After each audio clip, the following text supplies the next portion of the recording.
Welcome to our channel.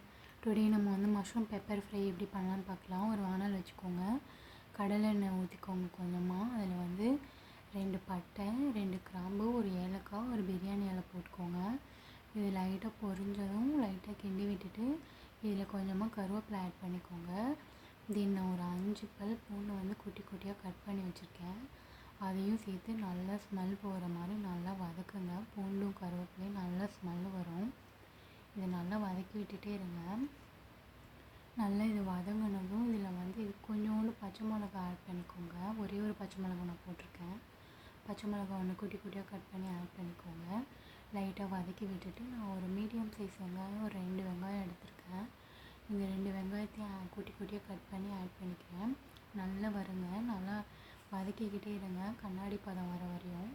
கொஞ்சம் வதக்கிட்டு தென் இதில் வந்து நான் ஒரே ஒரு தக்காளி ஆட் பண்ணிக்கிறேன். குட்டி குட்டியாக தக்காளி ஒன்று மீடியம் சைஸ் தக்காளி வந்து நான் குட்டி குட்டியாக கட் பண்ணி ஆட் பண்ணிக்கிறேன்.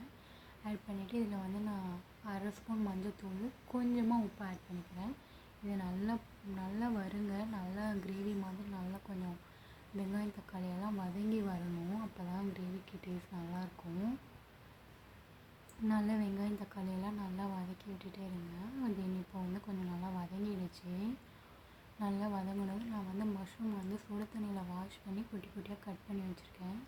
இதை வந்து சேர்த்துக்கிறேன். இதை சேர்த்துட்டு நல்லா ஒரு வதக்கல் கொடுத்துருங்க. நல்லா வதக்கிடுங்க. நல்லா வதக்கிட்டு இதில் வந்து மசாலாஸ் ஆட் பண்ணிக்கலாம். 1 ஸ்பூன் மிளகாய் தூள் போட்டிருக்கேன். இதுக்கு 2 ஸ்பூன் கொத்தமல்லி தூள் ஆட் பண்ணிக்கிறேன். 2 ஸ்பூன் கொத்தமல்லி தூள் ஆட் பண்ணிக்கிட்டு 1 ஸ்பூன் கரம் மசாலா ஆட் பண்ணிக்கிறேன். உங்கள் காரத்துக்கு ஏற்ற மாதிரி நீங்கள் வந்து மசாலாஸ் ஆட் பண்ணிக்கோங்க. நல்லா ஆட் பண்ணி கொஞ்சம் நல்லா கிண்டி விடுங்க. நல்லா மிக்ஸ் பண்ணிக்கோங்க. நீங்கள் உப்பு கொஞ்சம் சேர்த்துக்கோங்க. உப்பு உங்களுக்கு எவ்வளோ தேவையோ அதுக்கேற்ற மாதிரி பார்த்துக்கோங்க. நல்லா வதக்கி விட்டுட்டே இருங்க. தென் இந்த மாதிரி மஷ்ரூம் எல்லாம் சுருண்டு நல்லா வதங்கி வரும்.